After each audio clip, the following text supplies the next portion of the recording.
Good day, and thank you for tuning in 3D, the Daily Divine Direction broadcast. For all of our new listeners and viewers who are tuning in for the very first time, I'm Pastor Pope, and thank you for allowing us to come into your listening and viewing environment. We are here with you from 12:30 p.m. until 1 p.m. Eastern Daylight Time. As you may know, I'm Senior Pastor of New Life Christian Center, located at 400 Hillcrest Avenue, Wilmington, Delaware, 19809. So if you're ever in our area, we invite you to come and worship with us. Every Sunday, service begins at 10 a.m. We invite you to come and experience a better quality of life. And if you're not in our area, you can tune in on our YouTube channel at New Life Christian Center Pastor Pope. And as always, we're here with you in 3D, the Daily Divine Direction broadcast, which is brought to you daily by Fiji Water, Earth's finest water. You may already know that Fiji water comes from Fiji. However, did you know that it is created by nature? It is untouched by man. It starts as a tropical rainfall which slowly filters through layers of volcanic rock, where the water collects in a natural, sustainable artesian aquifer where it is bottled right at the source, free from human contact until you unscrew the blue cap. Fiji Water, Earth's finest water, will be delivered right to your front door when you subscribe for delivery. And you'll save money at FijiWater.com. This is not just ordinary water. This is Earth's finest water at FijiWater.com. And for those of you who have been supporting the broadcast, we thank you all for your support and for your commitment, no matter what platform or device you're using, whether you're using the QR code provided on Facebook and YouTube, or the link provided on Facebook or YouTube, or if you're using Zelle at T-Mobile, on the T-Mobile caller text line at 267-992-1424. We thank all of you for that commitment and for your commitment to God to be here with us, and for our commitment to God to be here for you in 3D, the Daily Divine Direction broadcast. So I want to remind everyone, I announced this recently and I will announce it again. We celebrated on Resurrection Sunday, we celebrated 3 years of our internet radio station, WKAPfaith.com. So you can tune in wherever you are across the U.S. and wherever you are around the globe. It is a global internet radio station at WKAPfaith.com. And we play music 24 hours a day, 7 days a week, 365 days a year. So you have no reason not to be encouraged, empowered, and inspired if you tune in to our internet radio station, WKAPfaith.com. And I want to remind everyone, we have our public charity, New Life Food Source Pantry. So if you know someone who is in need of food, we don't want anyone experiencing food insecurity. So you can text us on the T-Mobile caller text line. We will make sure that we give them instructions on how they can receive food from our New Life Food Source Pantry. And so, having said all of that, I want to share with everyone, thank you for all of your communications regarding having Becca, the dietitian, on our monthly contributor, Rebecca Bouva Turner, licensed and registered dietitian and nutritionist, on with us.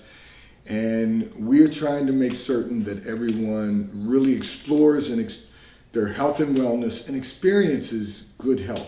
And it's interesting that I'm saying that to you today because all of you have been communicating about how much you enjoy Becca, and some of you are implementing some of the practices. We want everyone to implement the practices.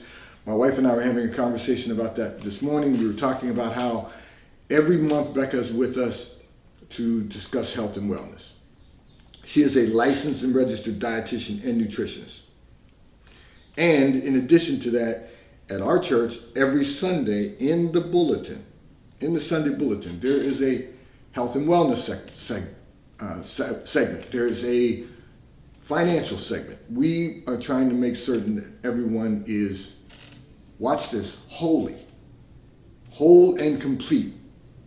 Not just perception of holy, not just a perception of godliness, but we want to be the best version of ourselves that we can possibly become. So we want to be whole and complete. And so I wanted to make certain that I thank all of you for your communications. I will make certain that I continue sharing that with Becca, how much you all appreciate her being with us every month right here in 3D, the Daily Divine Direction broadcast. So let me get into the broadcast with this. One of our listeners and viewers indicated that people that you befriended over the last decade have suddenly disappeared from your life, and you do not know why there is no longer a connection. Well, I'm going to tell you why. Here's the reality. First of all, praise the Lord and thank God. Some people come into your life for a reason. Some people come into your life for a season, and some people will be there for a lifetime. Now, there are going to be people who will come and go. In ministry, we call them ebbs and flows. But the reality is this. When people drop off out of your life, and you are someone who continuously examines yourself, then don't focus on the fact that they're dropping off. The reason they're dropping off is because your growth forces them to look in the mirror. So it's real easy for us to say, when you grow, you outgrow some people. Part of the reason that you outgrow them is because they become complacent, satisfied right where they are. And then you keep growing, they can't keep up. And the reason they can't keep up is not because they're not capable of keeping up, but they're comfortable where they are. Your growth forces them to look in the mirror at themselves. They begin to look at where they are, but they don't look at how complacent they become. They only look at where they are and they say, well, this is good where I am, so why do I need to do any more? How come I can't just be satisfied where I am, doing what I'm doing, enjoying my life? And the reason is because they're not growing in God. See, when you grow, it doesn't matter who you are. If you're growing because God is growing you. What you do with it is going to determine how much you either honor God or how much you dishonor God. But the fact that you're growing requires some people to look at themselves in the mirror. And you'll hear people say this. I've used this analogy in our church before. You'll hear people say, oh, all of a sudden you're different, or you're new. You're acting new. No, you're not acting new. You have become busier, and not just busy for the sake of being busy, but you've become busier growing. And what happens for a lot of people is they're so comfortable where they are. And I'm going to share this with you in case you missed Sunday's sermon, and you'll miss some in the future maybe, but hopefully not. But I will say this to you. Sometimes people are so comfortable where they are that they don't want to grow. Life is good. They don't think about how much greater the quality of life can be if they put more effort into life. And when you put more effort into life, what you're doing is you're trying to glorify God. And the reason that you're putting the effort in is not so that you can have more or so that you can be more, but so that you can glorify God, what He's done in your life. And so I say that to say to you, your growth sometimes requires people to look at themselves in the mirror. And they would rather walk away from the mirror than to spend their looking at the mirror and saying, what can I do better? What can I do more? They would rather walk away from the mirror and not have to see it. So when people drop off, when people drop out of your life, praise God and keep moving. And the reason is because if you were to hold on to them, they're going to hold on to you. And if they hold on to you, they're going to hold you back. And people will find all kinds of reasons for why they'll drop off. People will justify in their mind why they're dropping off. But the reality is, it's because your motion, your momentum is something that they cannot, or they choose not to keep up with, because it requires them to look at who they are, and who they could become is not important to them. Who they are is what's important to them, and who they are means I'm good right where I am. You know, so I'll go a little further with this. Sometimes people will look at themselves and they'll say, well, I own my own home. I've had a good career. I don't need any more than that. I don't need to do any more than that. While you were doing those things, it glorified God. While you were advancing in your career, it glorified God. Even if you didn't open your mouth and glorify Him, which we all should, your progress glorified God, because nothing we do we can do on our own. Then the next phase of that is, you know, you build a new home or you become a homeowner, and that glorifies God. You know, your children go off to college and graduate from college and they begin their careers. That glorifies God. Those are all things that glorify God, and then we get to the point where we don't want to glorify Him anymore because it takes work to continue to glorify Him. And I've accomplished these things, that's enough. Because man tells you that's success.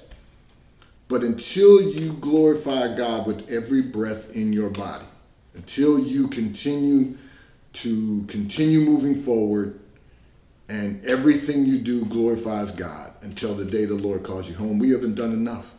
There's no way we could possibly do enough for what Jesus has done for us.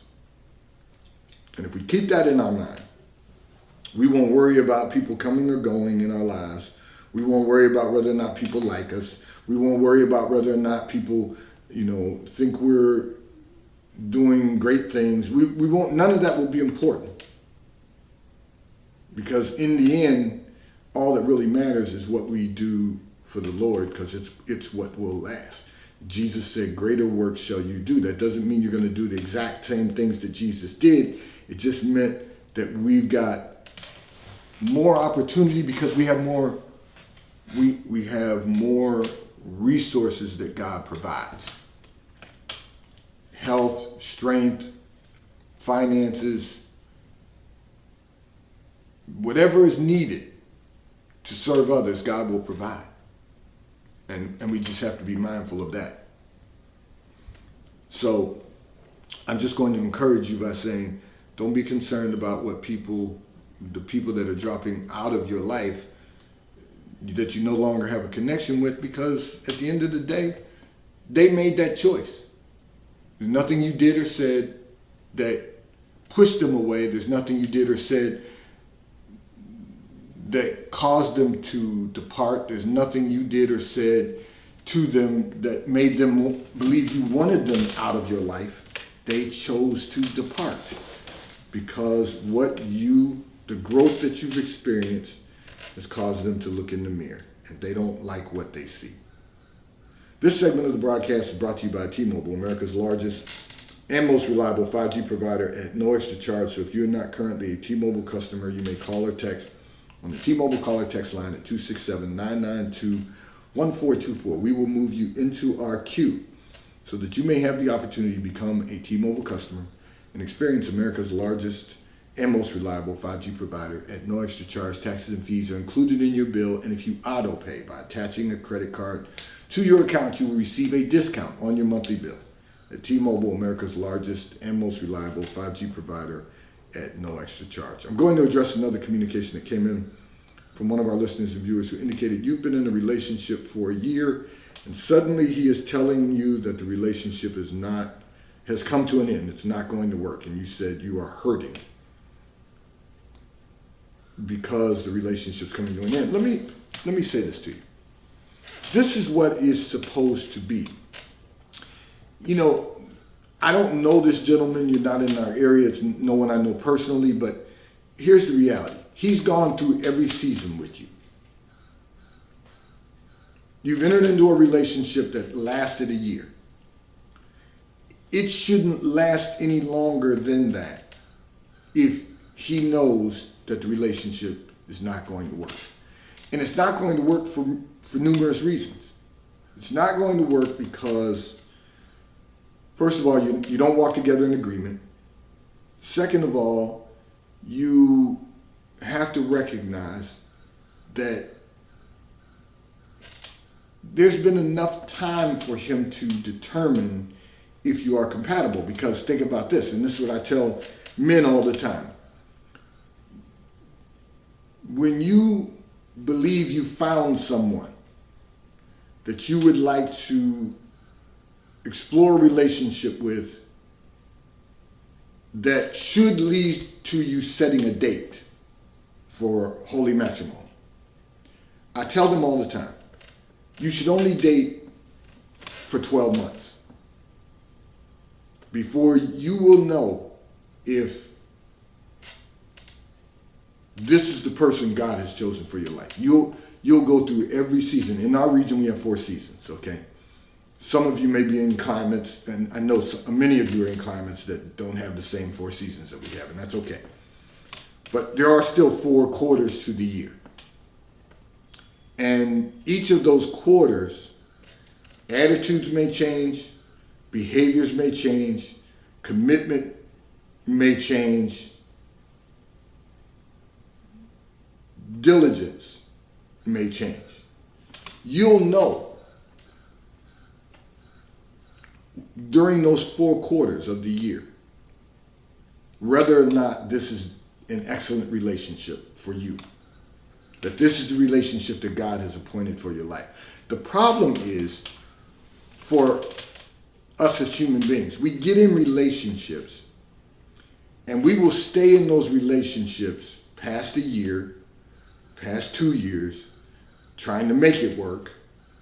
3rd year, we're trying to fit a square peg into a round hole. 4th year, we're stuck. And then before you know it, 5 years has passed and there's an expectation of marriage, so you either go through with it or you don't. That's not a recipe for a successful marriage. The formula for a successful marriage, let's take it from the scientific perspective, is, and I'll use our climates as example. So we're in spring right now. This is a happy time of year we've gone into spring. So this is a happy time of year for all of us in this region to enjoy the weather. We can enjoy outside activities. We can run, we can play golf, we can play tennis, we can do whatever we want to do outside because it's warm and the climate's good and everything is new. So let's say you got into a relationship the beginning of this month. Now you were in it for a year, but I'm just using this as an example. And then you go through this spring season that's new, and then summer comes. So the attitude is, I'm happy because it's spring. Everything has sprung, and I'm happy because I can enjoy the temperatures and being out in nature, all of those things. Then summer comes and it heats up. So in our region, it gets really hot in the summer, which is, I love, but a lot of people, behavior changes during the summer. People want to turn up, as they say in pop culture. Everything heats up during the summer. And so behavior starts to change. You'll start to see people doing things in the summer that they won't do in the spring, fall, and winter. And then You go through that season. And then you come into the fall and things calm down just a bit because the holidays start coming and we're enjoying the holidays and the temperature's still good, but it's now fall and we know we're going to soon be going into winter. What's the commitment through that quarter of the year? And then can you be diligent enough to survive the holidays when emotions run high and people begin to experience a lot of different emotional feelings over the holidays, loved ones that they're missing and not being able to enjoy the holidays, or just being annoyed with the holidays, or just being annoyed with people during the holidays, whatever the case may be. So now you see the level of diligence that someone has to be able to go through the winter and come out in the spring again. But you get a chance to see all of those seasons of the relationship. And at the end and at the conclusion of that, you get to decide, is this someone that I could, would, or choose to spend the rest of my life with? And if so, then you start focusing on the engagement, which is really just the preparation. See, people look at engagements in a different perspective than God looks at engagements. And let me tell you what that looks like. The whole purpose of dating is not just to have a relationship. The whole purpose of dating is not just to have fun. The whole purpose of dating is not just to have a free meal. The whole purpose of dating is not just to have social activity or social engagement. The whole purpose of dating is so that you can determine if this is the person that God has appointed for your life, that you can prepare to set a date for holy matrimony. I've said this before, I'll say it again, I'm sure I'll say it many times over the years.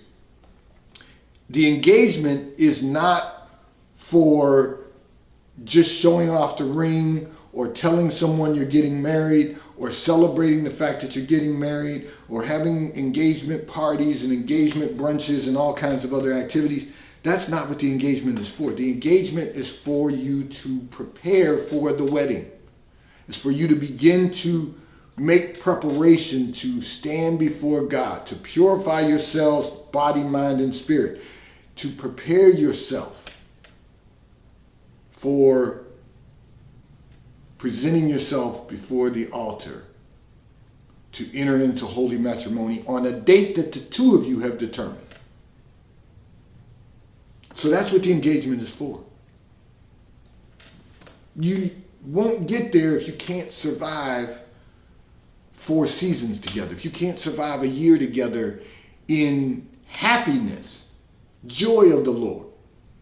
How do you expect to be able to sustain a marriage that will be for a lifetime when there's going to be ups and downs, there's going to be maybe sickness and good health, there's going to be a lot of things a lot of dynamics that will occur during the course of your lifetime until death do you part.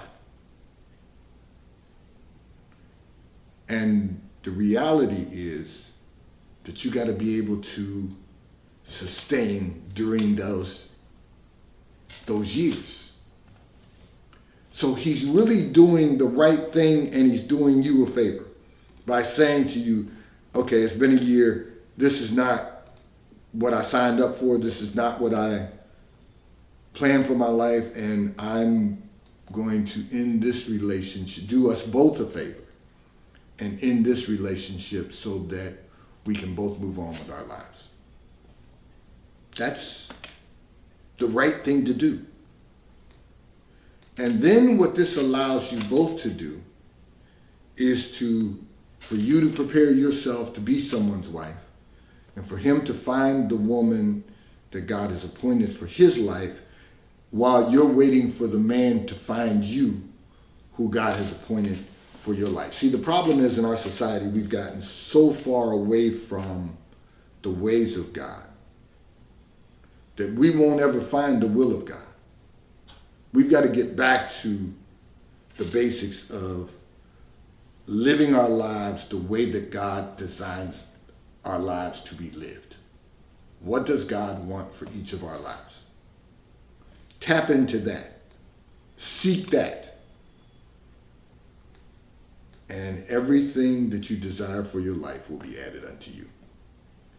This segment of the broadcast is brought to you by Charles Tyrwhitt, located in London, the UK. They also have stores in New York, Chicago, Washington, D.C., and at the King of Prussia Mall in King of Prussia, Pennsylvania. So if you're in any of those areas, stop in at their retail stores. They have everything a man could possibly need. And if you're not in any of those areas, you can order from Charles Tyrwhitt at ctshirts.com. And The White Company, located in London, the UK. They also have a store on Fifth Avenue in New York. So if you're in New York, stop in at the retail store. They have everything you could possibly need: home goods, clothing for men, women, and children. And if you're not in New York, you can order from The White Company at thewhitecompany.com. They too will ship and deliver right to your front door in an appropriate period of time. I'm going to address another communication that came in from one of our listeners and viewers who indicated that your husband says to you that he does not feel appreciated. He says, do you think that everything that has been accomplished in your lives was expected of him? Well, let me first of all say this. That is not uncommon, particularly in the culture we live in. It's not uncommon for men to feel unappreciated because there's an expectation that from the women, and I'm not throwing a blanket over everyone, maybe not every woman, but the majority of women have an expectation of their men. And so no matter how much a man accomplishes, most women are always going to feel that it's expected of them. Put your best foot forward. It's expected of you. Do everything you know that you can do and you're capable of doing to achieve and accomplish because it's expected of you. You've got to move the family forward because it's expected of you. So that just is what it is. What your husband's going to have to learn to do is encourage himself. The problem is when you don't have and I'm just going to say this, when you don't have a relationship with the Lord, when you know who the Lord is, but you don't have a relationship with him, you don't understand the necessity of encouraging yourself in the Lord. Because when you want encouragement or when you desire encouragement, when you accomplish something and you really want to be encouraged, you're not going to be encouraged when you want to be encouraged. And you may never be encouraged. So you have to encourage yourself in the Lord. Because there's some things that are just going to be expected of your husband because he's simply a man. And unfortunately, you don't realize that encouraging him inspires him to be a better man. So you just expect him to do certain things because he's a man. Now, there are certain things that we are expected to do as men. And we are expected to succeed. But how much success we have depends on the wind being at our back. And the truth be told, wives are our wind. When you encourage your husband, you give him wind underneath his wings. You push him forward. When you expect it of him, you're pushing him forward with an expectation of what you expect, not realizing that there's another method to get him to achieve and accomplish everything that he desires to accomplish, and that you desire him to accomplish. But the one thing I can tell you is if he encourages himself in the Lord, he'll never feel let down. He'll always feel that he can mount up like eagle's wings and soar because the Lord is with him. Today's Daily Divine Direction broadcast 3D has been brought to you by Fiji Water. Taste the